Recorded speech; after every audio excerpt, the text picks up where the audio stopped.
Hi, welcome everybody. I'm Adam Goodhart, director of the Starr Center, and I'm really excited. It's always a pleasure to welcome a gifted historian to Washington College, but it's especially exciting when one knows that he's going to be staying here for a while. And that's the case with our speaker this evening, Ted Maris Wolfe, who will soon be joining our community full-time as the new deputy director of the Starr Center. He's here visiting for a few days now from his current home in Lafayette, Louisiana, which I just checked, it's apparently in the 70s down in Lafayette right now. Sorry.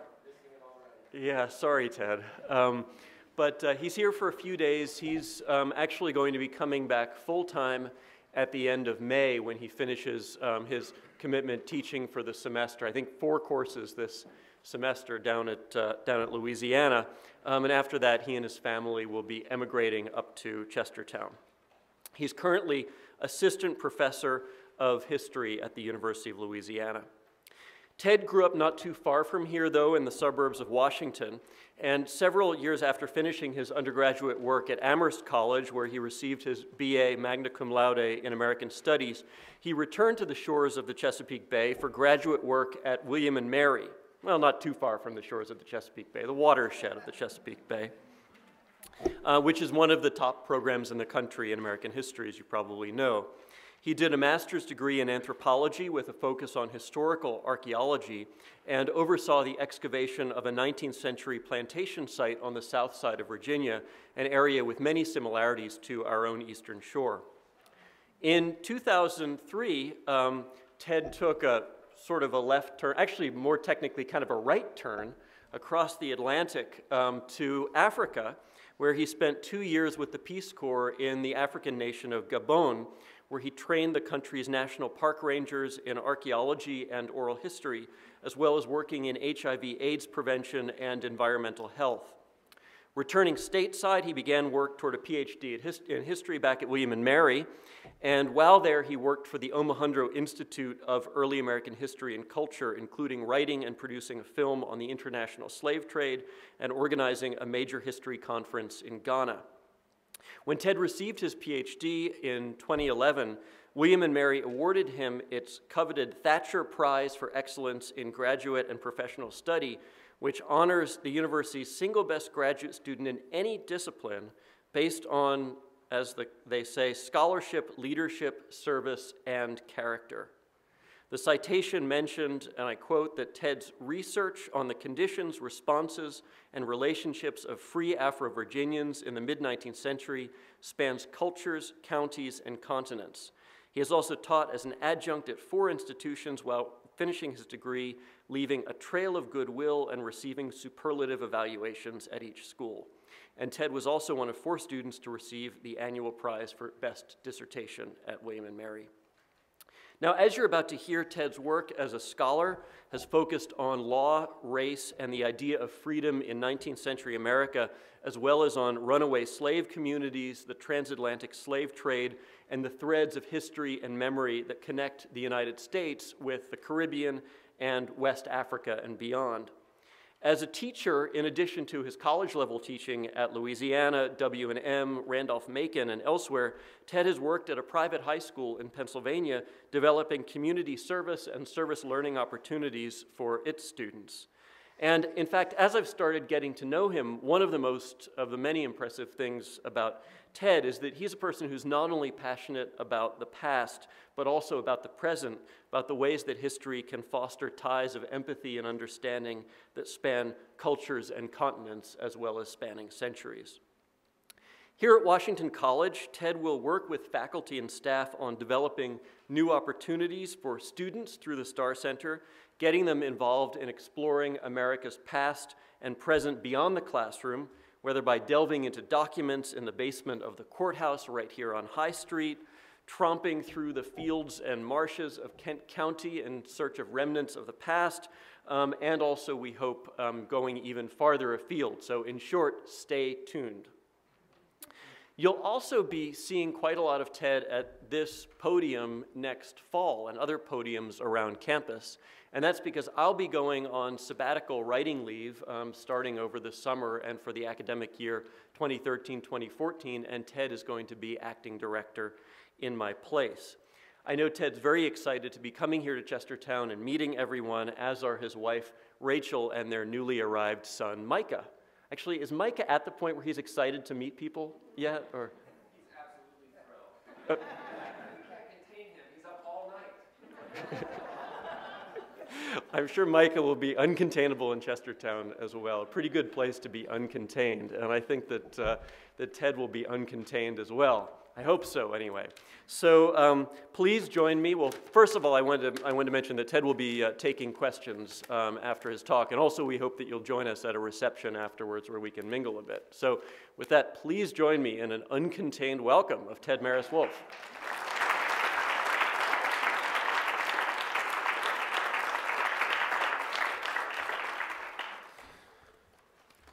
Thanks, Adam. That was such a short introduction. I was just prepared to listen to you describe that person that I don't recognize all night. It's a real honor to be here and to know that I'll be joining the Starr Center family and community in several months. I couldn't think of a more inspiring place to be, and just honored that you are here with me tonight. Much as you get to know me, you'll realize that a lot of the questions that your average 7-year-old has are those that I never got over. And I ask myself these questions all the time, and these are the questions that inform me as a historian. What is time? How does it pass? How does change happen? How exactly do we measure that? How can something that no longer exist, be here still? We can feel it. We know it's still there. And as any teacher asks himself or herself as they leave the classroom, where do we come from?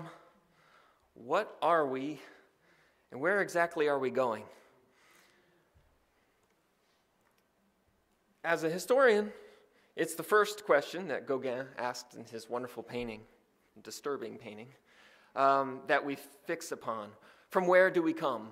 This is what drives historians. And this is what's driving my talk tonight, as I look at one moment in our history that's often overlooked and goes unmentioned. In June 1860, Francisco Madia and 376 other Central African prisoners left crowded, disease-infected barracoons to face an equally horrific sight anchored offshore, the 1,000-ton Castilian, a floating hell of dysentery, dropsy, and scurvy, which would claim nearly 1/3 of their lives during a 2-month Atlantic crossing. Unlike most transatlantic journeys experienced by Africans in the 19th century, theirs would be a kind of middle passage in reverse, from the United States to West Africa, running counter to their first Atlantic voyage aboard the Wildfire just weeks before, as captives in the illegal slave trade from the Congo River to Cuba. Francisco and Madia were 2 of nearly 3,000 enslaved Africans seized from slave ships by U.S. naval vessels in 1860, more than in any other year.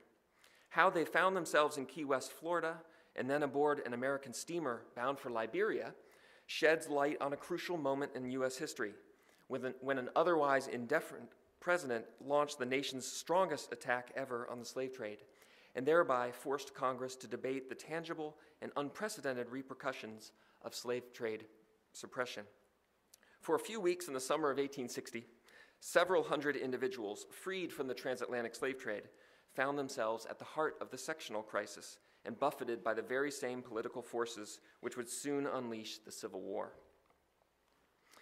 My talk tonight is largely inspired by this little sketch, which found me in the course of my research.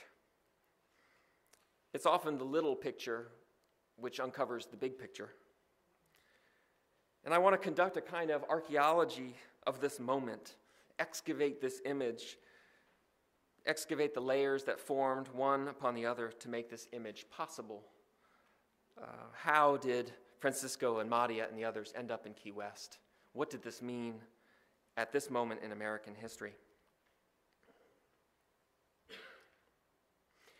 If we were alive in 1860, we would be familiar with this image, which Harper's Monthly published, a sanitized version of that sketch that I just showed you. But I do like that sketch, the texture of it, and all that's being communicated in it. And I want to do this in a way that will reveal this complex organism that was the United States, politically, socially, in 1860. As a way of understanding the United States on the eve of the Civil War, and maybe a way that we haven't quite yet understood. Now, if I were a doctor, I would get a radioactive tracer and inject it into the United States in 1860, and then hook it up to a bone scan or some sort of scan, and watch that radioactive material circulate and reveal it. If I worked for NASA, I would develop a rover of some sort that could walk through 1860 and send back signals to us, tell us how it is. If I were Adam Goodhart, I would get in my time machine and go back to 1861 or another year, but I'm not. I have a Toyota Corolla. So I'm stuck with finding another tracer, a ship, the Wildfire. And what I want to do this evening is trace the journey of a single ship that left New York City in 1859 and follow its journey as a way of revealing this complex organism that was the United States in 1860, to see what it reveals. It's unlikely that Captain William Stanhope, his mate George Hutchinson, or any of the Wildfire crew took the time to read the front pages on the morning of their departure from New York on December 16, 1859. The headlines struck a common theme, reminding New Yorkers that the world was coming apart and slavery and Southern intransigence were largely responsible. But Stanhope and the others had little time to ruminate over the morning paper. There was much to do if they were to clear the port that day. 11 cases of tea cauldrons, 10 cases of looking glasses, 7 boxes of raisins, 75 cases of muskets, 70 barrels of rice, and 1,825 kegs of gunpowder needed storing below, along with numerous bags of salt, drums of codfish, and crates of cockery.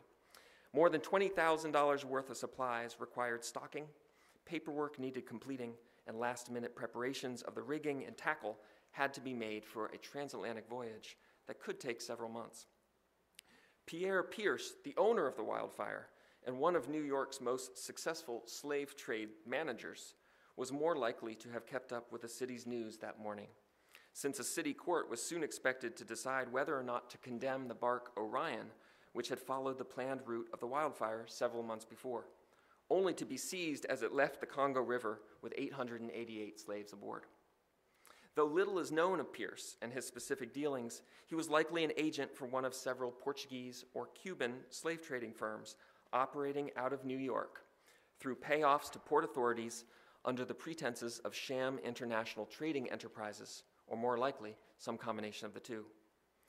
Pierce joined other managers and company frontmen in purchasing at least 56 ships in New York from 1857 to 1860 on behalf of slave trading firms largely based in Cuba. Through elaborate international networks, slave trading syndicates facilitated the logistics of sale and payment by employing the latest technology, the speedy West African steamer service that allowed agents to coordinate New York slaver purchases, departures, and expected arrivals on the African coast. In this way, ships like the Wildfire could leave New York for a specific arranged destination in Central Africa, where factors there were able to move provisions, trading goods, incriminating equipment, and captives at short notice. The 19th century illegal slave trade triangle, through a well-funded, highly organized, and sophisticated network, married Cuban capital with American ships, goods, and sailors, and traders in Angola, Congo, and the Bight of Benin. As a result, hundreds of ships eluded British and American patrollers, and delivered more than 120,000 captives to slave markets in Cuba from 1850 to 1860. The 19th century illegal slave trade was more a phoenix than a hydra. The illicit traffic that developed after Britain and the United States declared the trade illegal in 1807 and 1808 became by mid-century an international network of investors, suppliers, and agents that resembled less a remnant of a previous system than an ever-changing one that had risen anew from the ashes of the 18th century slave trade.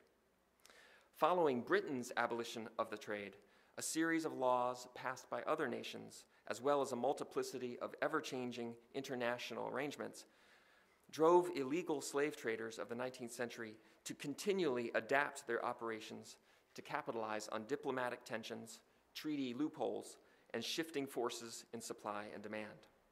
By the closing years of the traffic, it had become almost entirely based in the Americas, with no direct European participation. Traders in Brazil, Cuba, and the United States controlled the 19th century trade, which supplied labor for expanding production on Brazilian and Caribbean plantations. In fact, by 1860, one New York senator had concluded, quote, "This trade is not a European or foreign slave trade, but an American slave trade," asserting that Atlantic slaving operations were centered, quote, "chiefly in the city of New York."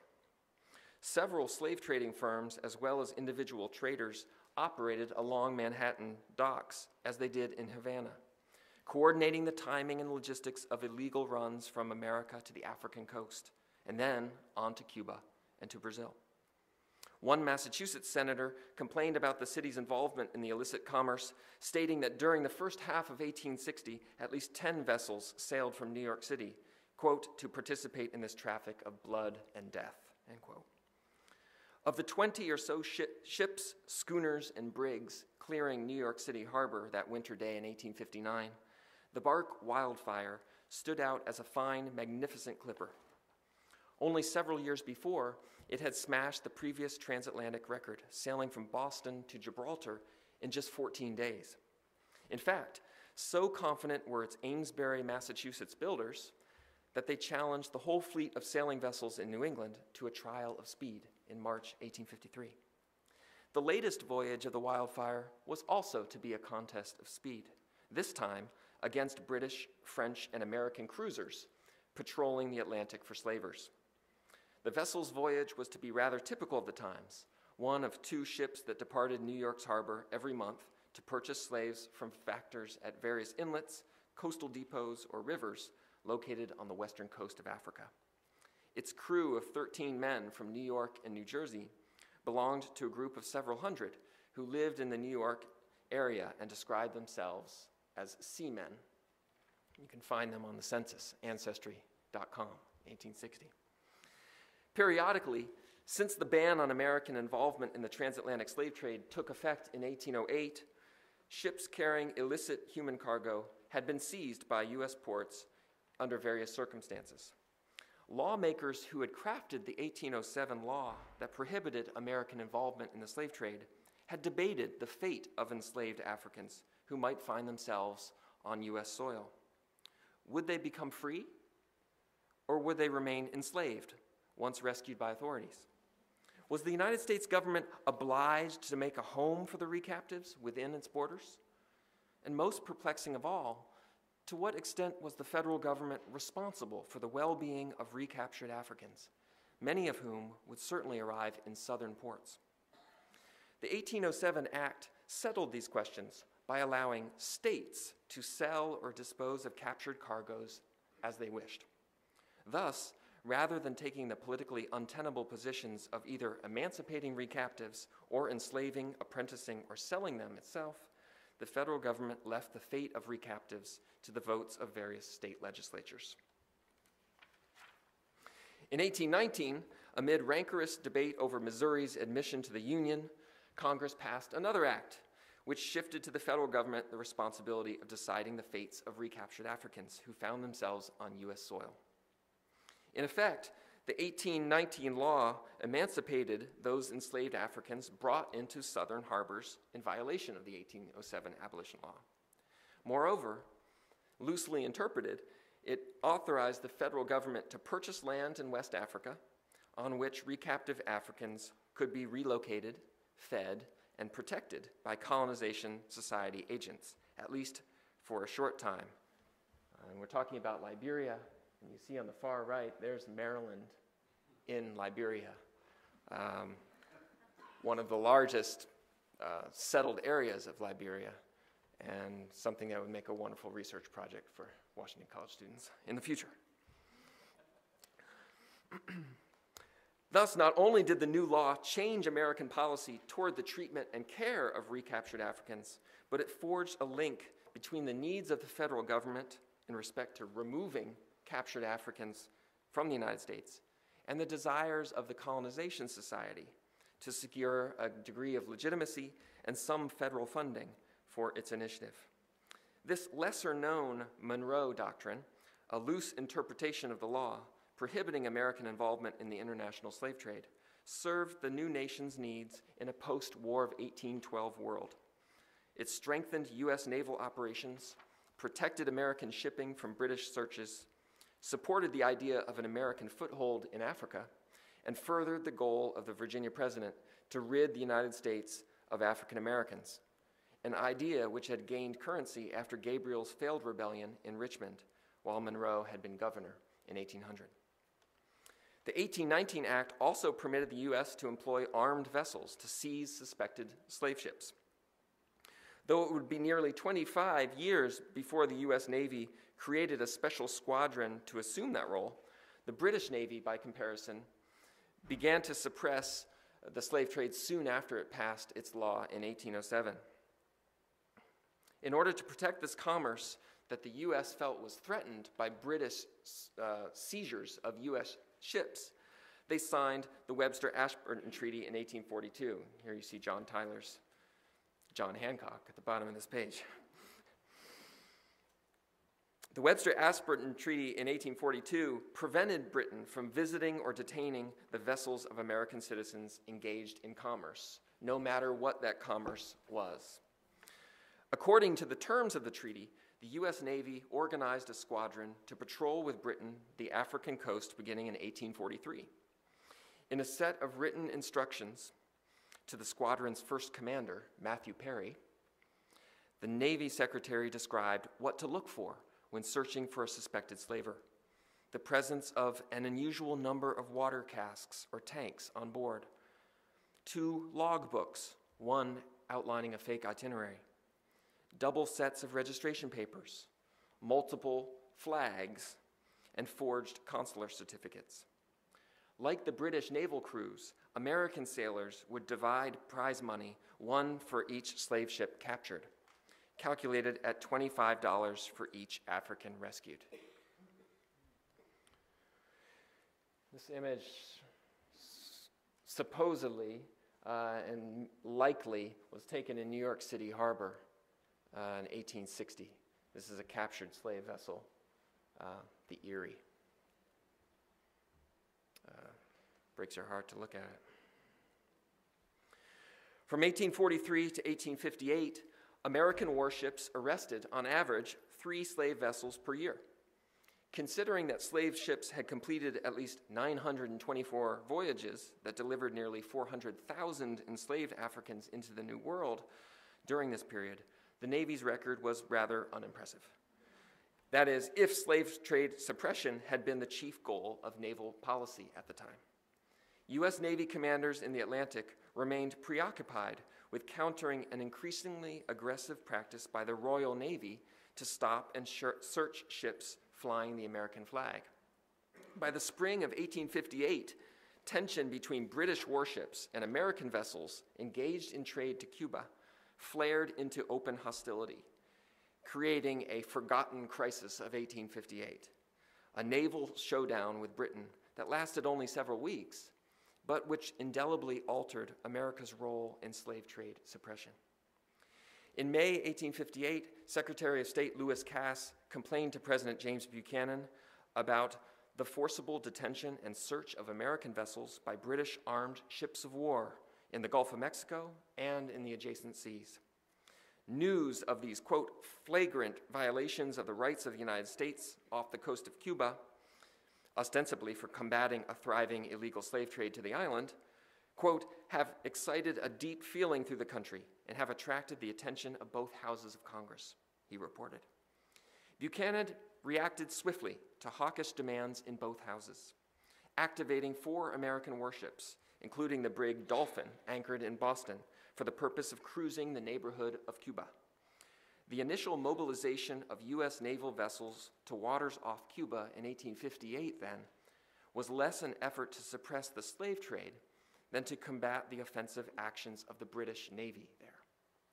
For a few weeks, until Britain backed down in mid-June, quote, there was a remarkable display of national unity as Republicans competed with Democrats and Northerners with Southerners in denunciation of British outrages. As the Royal Navy reshuffled its fleet, so did Buchanan, who ordered 4 additional American ships to join the African squadron in Africa, in the African Atlantic, and 4 more to patrol the waters off Cuba, recently vacated by Britain. As a result, Buchanan, who as a U.S. Senator had shown little interest in combating the slave trade and had even voted against the Webster-Ashburton Treaty, launched what would become the most effective campaign against the transatlantic slave trade of any administration. In fact, the standoff with Britain proved especially useful to Buchanan, and he made the most of it. Beginning with the USS Dolphin's capture of the slaver Echo off Cuba in August 1858, Buchanan's highly symbolic suppression of the slave trade served to counter pro-slavery extremists and abolitionist critics at home by demonstrating America's willingness to live up to its obligations as a moral world power. More important to Buchanan, his newfound concern in suppressing the slave trade to Cuba allowed him to reiterate and to justify the long-standing proposal to annex the neighboring island of Cuba, a plan which he had publicly endorsed years before, but for which he had failed to win widespread support. In his second annual message, delivered in December 1858, Buchanan used the recent past to portray the urgent need for Cuban annexation.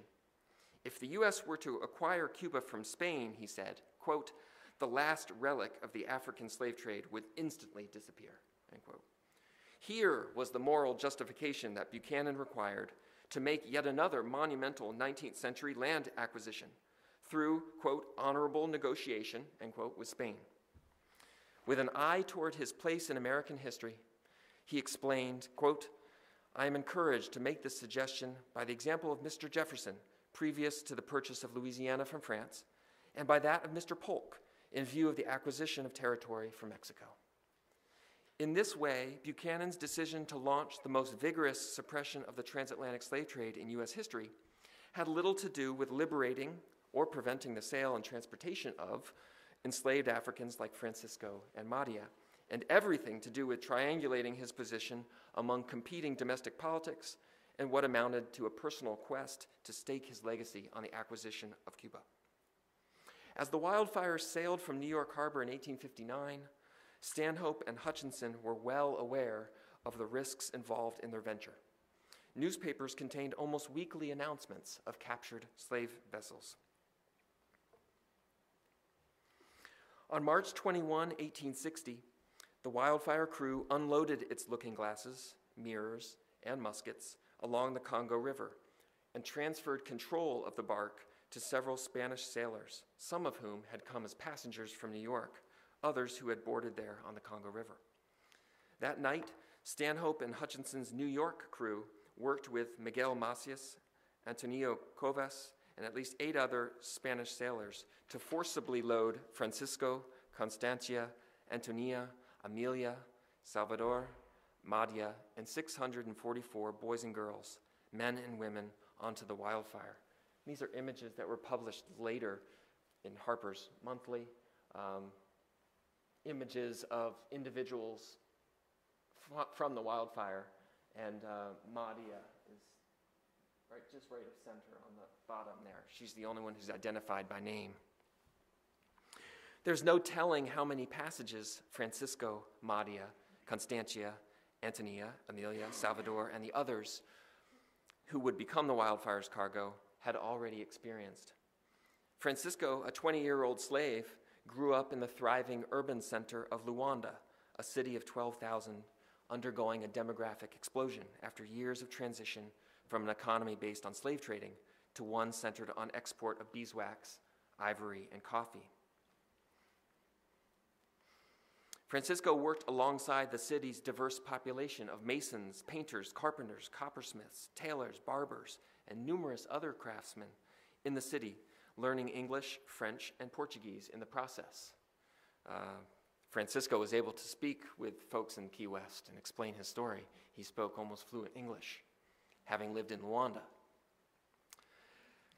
He was also baptized by a Franciscan friar, acquired his Catholic name, and likely visited one of the city's 2 cathedrals while there. He had worked as a boatman, loading cargo, including slaves, onto ships until he had been recently sold himself. Constancia, like Francisco, had been baptized in Luanda and likely spent her time at work in the city. Too little to remember her father, she said that she had been stolen from her family at a young age and sold into slavery by a brother. While Madia was 20 years old and unbaptized, Antonia and Amelia, both in their early 20s, had been baptized, like Francisco in Luanda. At least 8 or 10 others had been baptized and could sing or recite a part of the litany in Catholic services. And this was reported by the crew who heard them singing during the long passage across the Atlantic. In the years 1859 and 1860, illegal slavers loaded nearly 53,000 enslaved Africans, many from the Congo River basin, for delivery to thriving markets in Cuba. Indeed, one newspaper reported that as the wildfire left the African coast, there were 14 American vessels waiting for cargoes. Buchanan's vigorous effort to suppress this illicit slave trade, however, succeeded beyond his expectation. In 1859, U.S. naval vessels had arrested 5 ships on the open seas for violating American anti-slave trade laws.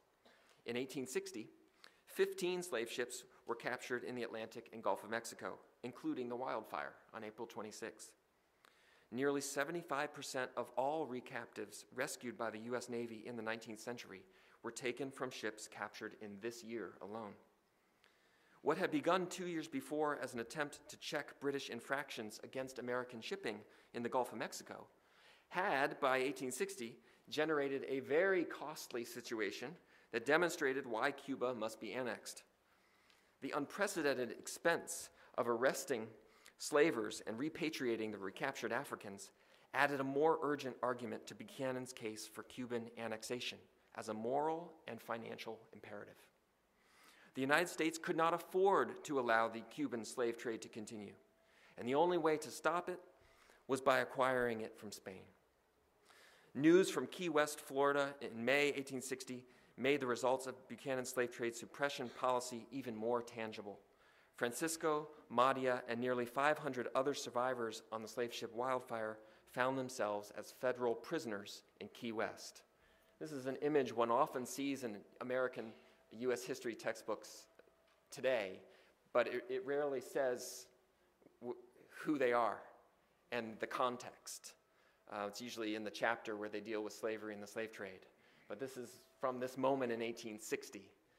Very different slave trade from that of the 18th century or the 17th century. Surging sectionalism and intimations of impending, irrepressible conflict already filled the nation's front pages. Only several days before the Wildfire's capture, Southern Democrats had walked out of the Democratic National Convention in Charleston, upset over Northerners' refusal to support a code protecting slavery in the territories. The Illinois Republican State Convention had met May 9th and 10th, launching Abraham the Rail Splitter Lincoln as a serious national candidate for president. In addition, the first formal visit of Japanese diplomats to the U.S. required lengthy coverage and analysis. There was no shortage of news in the spring of 1860, and the story of the Key West recaptives remained a footnote. However, it was the capture of the William, another slaver, making its way from Congo River to Cuba, which transformed the developing Key West story from a news brief into a powerful political symbol. The USS Wyandotte, patrolling off Cuba, chased and captured the William on May 9th, after nearly 1/3 of the slavers' prisoners had died during the 58 days at sea. The William, by the way, was owned by a Baltimore resident, Thomas W. Williams, Baltimore being the second largest outfitting port for illegal slavers at this time after New York City. Perhaps another research project for Washington College students in the future. Although the arrival of 513 more rescued Africans to Key West threw the Florida town and Washington into panic, it was especially welcome in Chicago. For Republicans launching their 1860 presidential campaign there, the events in Key West demonstrated Southern collusion and a violation of national honor. What might have been less of an issue at another moment in American political history, the plight of captive Africans rescued from the illegal slave trade, entered national political discourse as a brief but intense focal point for politicians eager to use the news from Key West to pitch their respective sectional agendas. Buchanan also used the Key West recaptives as important examples of the need for immediate Cuban annexation. Only on May 19th, 25 days after the Wildfire's capture, did Buchanan query and instruct Congress in an emergency message. He said, "The question which now demands immediate decision is, what disposition shall be made with these Africans?" His answer echoed the clear-cut policy of James Monroe, who had established long ago that any Africans caught by the U.S. Navy on board a suspected slaver should be returned to Africa with the help of the American Colonization Society, and there provided with food and shelter by federally appointed agents.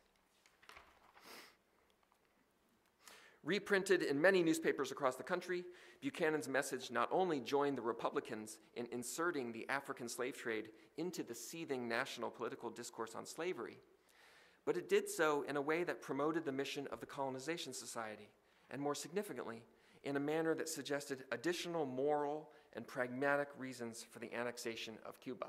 And this is a motif, the Cuba.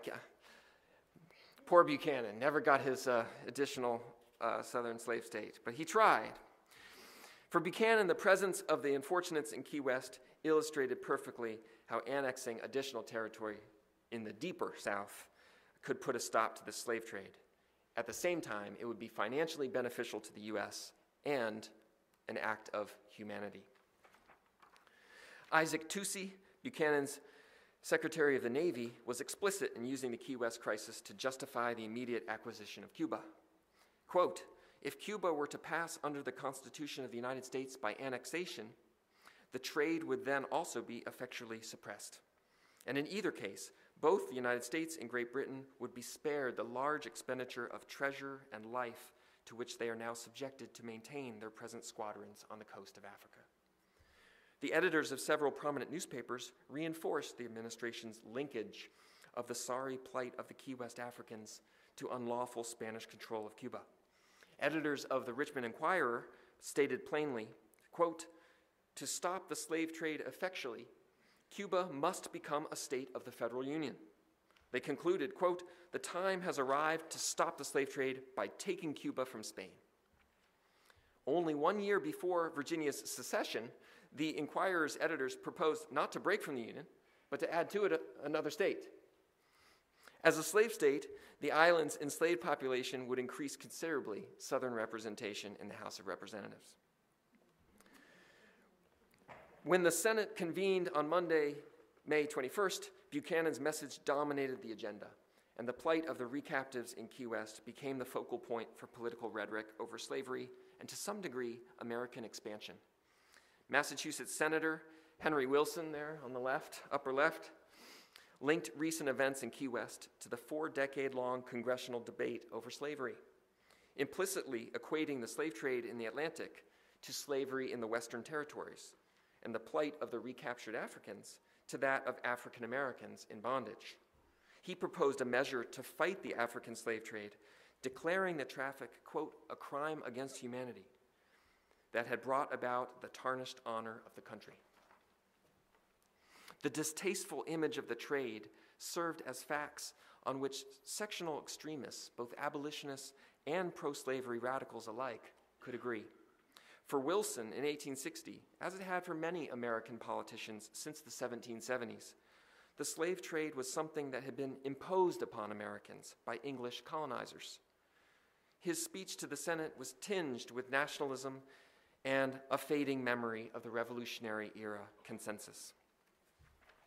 The urgency of Buchanan's message and the complications arising from the success of his slave trade policy were underscored by the capture of yet a third slaver off the coast of Cuba on May 23rd. The Bogota, carrying 420 prisoners, this time from Benin, added its survivors to the Key West population, pushing the number of rescued Africans in the depot to 1,432. The next day, the Senate continued debating the Key West crisis by using the situation, and in many cases, sensational racial fears, to promote their respective agendas in the most powerful way possible.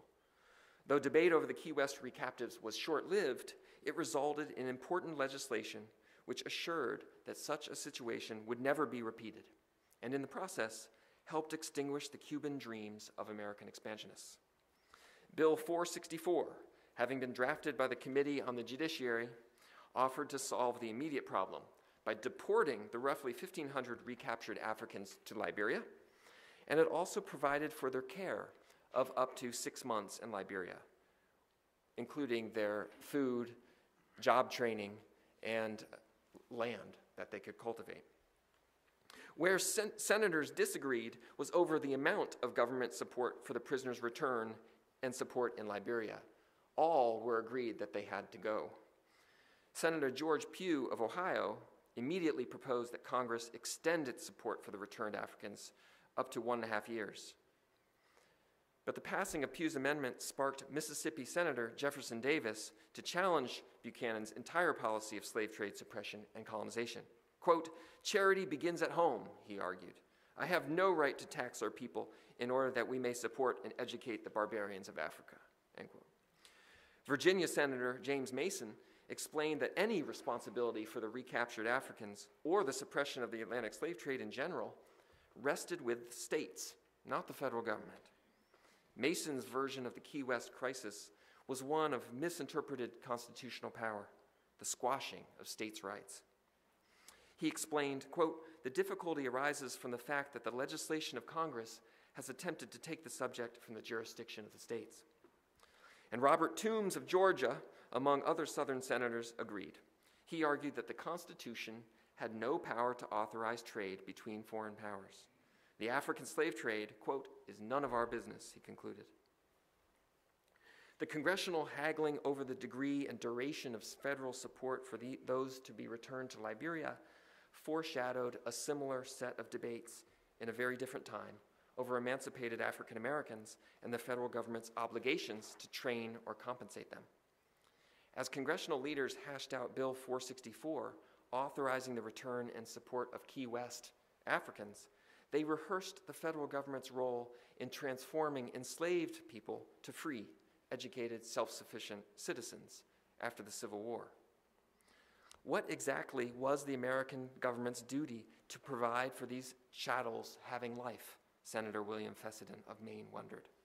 I ask whether there is not something like an obligation resting upon us with reference to these people. The debate went on, and I'll spare you that. I think we've had enough political debate over the past year to have our fill. Bill 464 passed, and remarkably so, the federal government funded the deportation of these Africans and their support for a year in Liberia, funded the construction of schools, the salaries of teachers, gave them land, and training with agricultural tools. These are things that the federal government, of course, would never do, at least to this extent, with the over 4 million African Americans who were freed from slavery after the Civil War.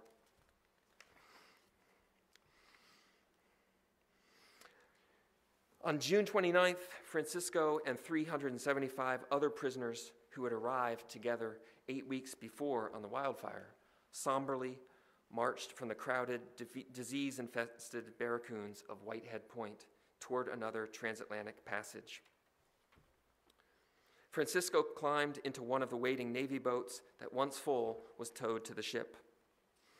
Of the 400 on board the Castilian, a government-chartered Class A1 clipper out of New York, 100 were ill as the ship pulled anchor.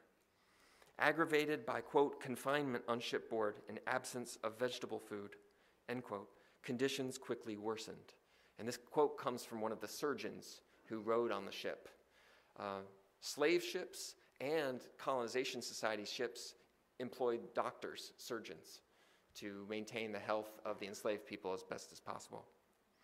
Disease decimated the passengers, and nearly 29% of the Castilian's passengers died before reaching their final destination in Liberia, a far higher mortality rate than the Wildfire's mortality rate on the first Middle Passage.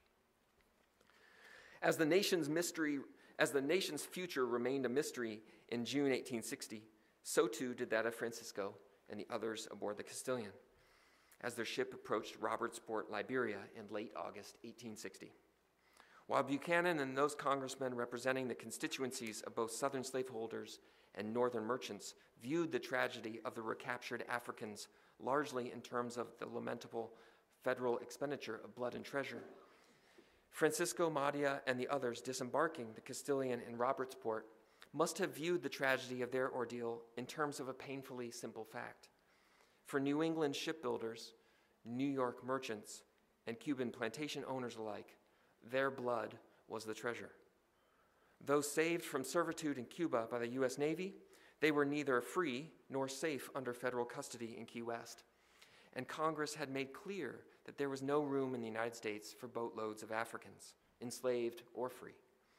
Only here in Liberia, far from the complexities of American racial politics and sectional rivalry, and far from their homes in Angola and Congo, were there American liberators/captors willing to perform the legal wizardry necessary to convert them back from commodities into human beings. On August 27th, anchored off the Liberian coast, survivors of the transatlantic passage boarded the small boats lining the Castilian's deck and headed into the heavy surf toward their new home. On shore, they were renamed and registered by American Colonization Society officials. There is no record of a Francisco, Constancia, Antonia, Amelia, or Salvador or Madia landing at Robertsport. Only those with names fit for American given freedom were landed: Andrew Jackson, Amanda Clay, Sarah Cass, Nancy Pope, John Adams, Laura Wilson, and 303 others, many with similar names, landed in Robertsport. In what had amounted to a considerable expense of blood and treasure, countless lives and many tens of thousands of dollars, the federal government had finally relocated and liberated those people it had snatched from slavery and had jailed in a Key West barracoon. And though unwilling to discuss the topic of supporting or training newly freed people in the United States, Congress had agreed to feed, house, clothe, and educate Andrew Jackson, Amanda Clay, Sarah Cass, and the others for as long as a year. In the months ahead, however, survivors of the Wildfire and Castilian passages would face new and equally grave dangers in Liberia: storms, disease, violence. Those in the United States who had captured, guarded, and decided the fates of the recaptured Africans just months before found themselves in a much larger predicament, divided and at war. In challenging Britain to rescind its policy of searching and seizing American slaving vessels near Cuba, Buchanan appeased Northerners and Southerners alike who had demanded action against Britain. In making slave trade suppression expensive, he made his strongest case for Cuban annexation. At the same time, success against Britain removed what historian Harold Landry has called an important nationalizing force binding the sections together. By calling ships to Cuba, Buchanan prevented a possible war with Britain over freedom of the seas and made the purchase of Cuba thinkable. But as the fleeting debate over the fate of the Key West Africans proved, Buchanan also helped move the nation a step closer to a civil war over slavery and the meaning of freedom. Thank you very much.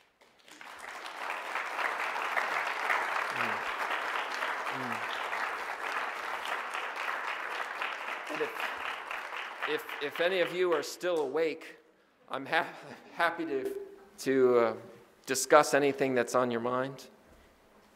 I think we have a few minutes. Yeah. Were most of the recaptured slaves originally farmers, or is it something that they had to learn once they got to Liberia? It's a great question. The question is, those recaptive Africans who were taken to Liberia, and in the British scenario, to Sierra Leone, which was a colony created, essentially, as a place where Africans engaged in the illegal slave trade could be put once they were rescued. Whether they were farmers and suited to the new life in Liberia or Sierra Leone, or whether this was something they had to adapt to. The Colonization Society papers are vivid, in some cases poetic. We have reports that are sent to Washington every month by Colonization Society people. And then certain portions of those letters are published in the African Repository, a kind of PR arm of the Colonization Society. So the historian is able to compare a reported reality from Liberia and then how they spun it in their journal. It's clear that these Central Africans engaged in a very different way of life, had an immensely difficult transition to life in Liberia and Sierra Leone.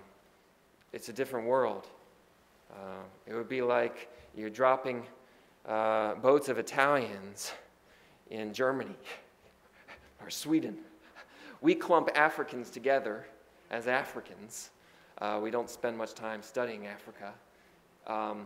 But anyone who has spent a moment looking at the map and studying Africa knows that from Angola or Congo up to Liberia, these are different cultural worlds, different ways of life, and different geographies. So yes, it's a very difficult challenge for these individuals. And these are histories that remain to be written, really. The Maryland and Liberia, that's a project that needs to be written. The records are there. Yeah. Any thought of what has happened between 59 and 60 of applications in Liberia and Sierra Leone today? Is that still listening for? Yes, and that's very interesting. Great question. Are there legacies of the African colonization, the removal of Africans to Liberia and Sierra Leone? Are there legacies of that phenomenon today in Liberia? The first president of Liberia, the Independent Republic of Liberia, Mr. Roberts, was from Petersburg, Virginia. And the first leaders of Liberia were all African Americans. And this created a real tension with the local people, the Vai, the local ethnic group there, who never accepted this as a legitimate rule. So from the first days of the Liberia colony, you have African Americans who are being lured there, who are being enticed there, some who freely choose to leave the United States because they give up hope and they go to Liberia. You have recaptured Africans from Angola and Congo and Benin. And then you have people who have been living there for many years. And so from the very first days, it's a powder keg. Some of these recaptive Africans are captured by the local peoples and sold back into the slave trade. We know this because they show up and they tell their story and document it in a way that rings true. And this conflict between the Americans, and I understand in Liberia today, there's an expression for the Americans, and that means you're descended from an African-American family. And those who were there before remains a source of conflict and power. The Liberians, I believe, still use U.S. currency. I worked with the Federal Reserve. We used to process this currency coming back from Liberia. So they use U.S. currency from the very beginning. Thank you.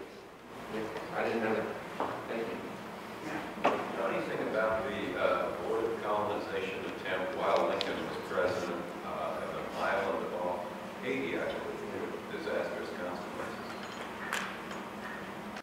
Yes, there were several projects to...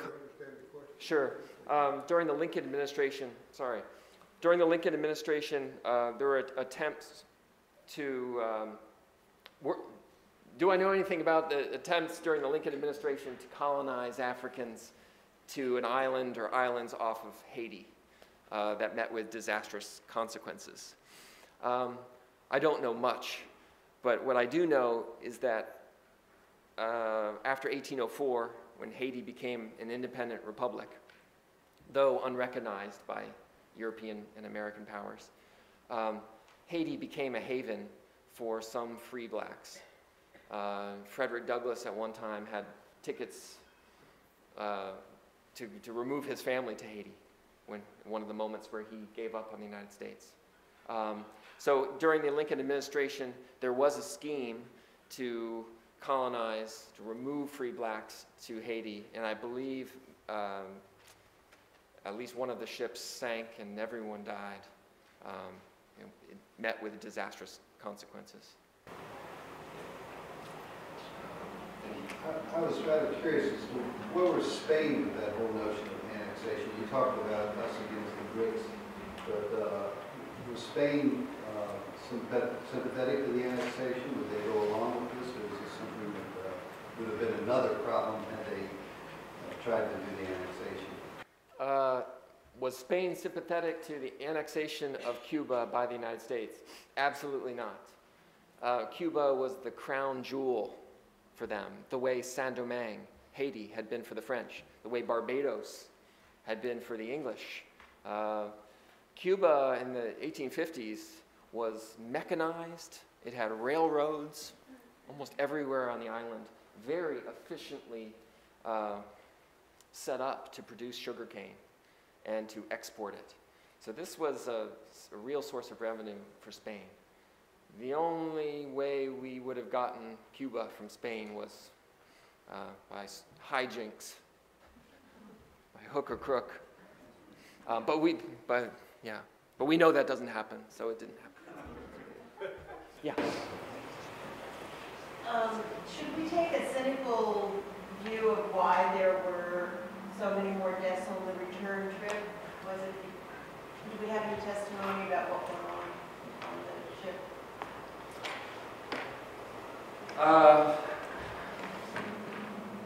Do we know? We have the writings of surgeons who seem to have been sympathetic to the Africans. These are doctors who were hired. It was a good-paying job to go along with the voyage to Liberia. And when you read their journals, which they know they're going to be turning in at the end of the voyage, one gets the sense that they are deeply saddened by what they see and their inability to save lives. And in one case, he talks about the frustration of the lack of medicine and what he should have had. So I would say there are rumblings of this being an ill-equipped voyage. What incentive does the government have to... The fewer that survive, the fewer it's cheaper. True. But on the other hand, let me just say the colonization society is this wonderful thing. It's like Thomas Jefferson or Lincoln. We'll be fighting about it forever. Another American Sphinx. Was the American colonization about keeping slavery solid by removing African Americans who threatened it? Or was the colonization society an undertaking by sincere, Christian, well-meaning Americans who honestly believed that African Americans needed to have their own black republic, and it couldn't be achieved in this country? Where do you come down that argument? Well, on the one hand, at certain periods, you can see that individuals are being coerced to go to Liberia. The wills of Virginian planters that I've spent a great deal of time reading, the condition of freedom rests on the fact that they go to Liberia. So they're being compelled. But now we're still stuck in, do I know the motivation of that elderly planter who on his deathbed is freeing his slaves so he'll go to heaven? But maybe sincerely, honestly, he believed that was the right thing, and is sending them to Liberia as free people. Now we're back in the mud. Yeah. Just an observation, I'm just wondering if the percentage, the 29% disaster that happened on the returns, just because they were already compromised by the left. They were already onto the second return, and 7% on them, already sick. That's an excellent point. And maybe the lack of medical attention in Key West, or the slow pace of deliberation or determination on the part of Buchanan to call for action. Maybe that's where responsibility rested. These individuals are dealing with a disease environment that is unimaginable for many of us. The hold of the wildfire on the way to the New World. I mean, this is a place where bodily fluids are sloshing with every turn of the sea. The stench of the slaver. Naval servicemen wrote about this. You could smell a slave ship 5 miles away. This is notorious. This is how the British squadron, that's how they found slave ships. The guy up there in the crow's nest, he smelled a slave ship. So it's difficult to imagine that. Good point. Yes? What happened to the captured slave ship owners? They get their ships back? No, at least. They were tried. This was piracy, punishable by death. Only one slave ship captain was ever hung. That was William Gordon. And there's an excellent book written by a journalist on the hanging of Captain Gordon, I think it's called. It's about his story. But the wildfire captain, they were tried, but there was no true bill in the indictment. But what about the owners, the people who own the boats? Untouchable. Yeah. And one of my main interests in this topic is this is the moment where the transatlantic slave trade, which brought 4 times as many Africans as Europeans to the New World up to 1820. Far more Africans came to the New World up to 1820 than Europeans. The slave trade built the Americas. It was legal, supported, but this moment in the 1860s, it's become human trafficking. There's a shift, at least in what these European powers, the world powers, are saying is right and wrong. And so what interests me is this shift in morality that's being communicated. However, no, the owners of these ships, they vanish, they disappear. I have the manifest of the wildfire. It was actually published in a newspaper because the newspaper editors, the savvy, uncanny sense that journalists have to sniff the truth. This guy rowed out to the harbor in New York and bribed a customs official and got a copy of the manifest. The actual manifest was mislaid, but the journalist had obtained a copy. So, no, nothing happened to that. Yeah. I just want to touch on what you said. I think it's in this decade there was a major lawsuit, a reparations lawsuit against a big financial firm, which makes history of the slave ships and outfit. So I don't know the outcome of that, but it's sort of like justice lost the way to Jesus Christ with nine kids. Maybe those owners didn't get away after all. The reparations issue is a wonderfully complicated one. And I think it's one that we're going to hear more about. Haiti has sued France in the International Court for reparations for what it paid for its freedom from France in 1804. A number of American academic institutions owned slaves, including my alma mater, William and Mary, had a plantation on which enslaved people who were owned by the college cultivated tobacco, which funded scholarships for the young gentlemen. who, like Thomas Jefferson, brought their slaves with them to college, and insurance companies and shipping companies. The key question here, and this is really, it's a question of philosophy, I suppose, and I'm not trying to dodge your question the way we historians like to. I'm trying not to. But it's whether the entities that exist today are truly the same entities that were in existence then, in a legal sense. And that's not for me to decide, but that's for the courts will have to decide this. In the next decade, we will have a number of reparations cases, I think, aimed at universities, insurance companies, shipping companies, among other entities. And it'll be very interesting to see how the past, the past means in this present. Way deep in their involvement, they would actually be insuring, a lot of ships. Yeah.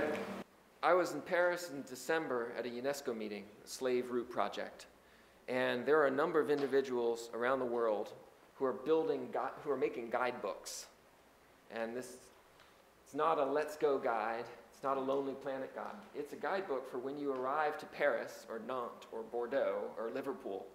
You can walk and see the city that the slave trade built. And you can see the stonework. You can see the wealth.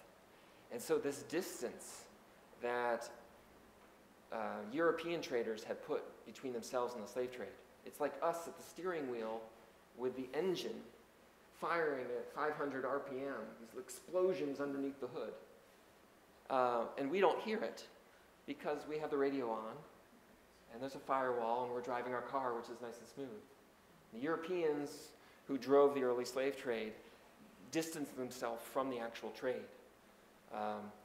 But now scholars based in European institutions and African institutions, and this is key, and Caribbean institutions, are trying to bridge this distance.